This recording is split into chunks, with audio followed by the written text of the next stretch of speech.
बाल किसी भी उम्र में वापस आ सकते हैं, चाहे आप 70 साल के क्यों नहीं हो गए। आपने करना क्या है, 15 से 20 बादाम लें, 7-8 काजू लें और 10-12 जो है वो पिस्ता लें।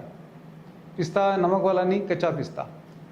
आपने इन तमाम तीनों चीज़ों को रोज़ाना सुबह नाश्ते से तकरीबन 1 घंटा पहले अच्छी तरह से चबा के खाना है, आहिस्ता आहिस्ता, और 1 गिलास पानी साथ पीना है। थोड़ा सा पानी लें, उसको पिएँ, 1 घूंट पानी लें, 2-3 बादाम डालें, पिस्ता डालें, काजू डालें, इसको चबाते जाएँ। आराम आराम से अच्छे से चबा के उसको खाएँ और पानी साथ साथ घूंट घूंट करके पीते जाएँ। इसको खाने में आपको 10 से 7-8 मिनट आपको लगने चाहिए। 15 मिनट भी लग जाए तो बहुत अच्छा है। जितना आराम से खाएंगे उतना ज़्यादा फ़ायदा होगा। आहिस्ता आहिस्ता आपके बाल वापस आना शुरू हो जाएंगे। साल पूरा लगेगा लेकिन बाल आना शुरू हो जाएंगे आपके। सिर्फ वेरीफाइड डॉक्टर से अपॉइंटमेंट बुक कराओ। ओला डॉक, डॉक्टर का अपॉइंटमेंट आसानी से।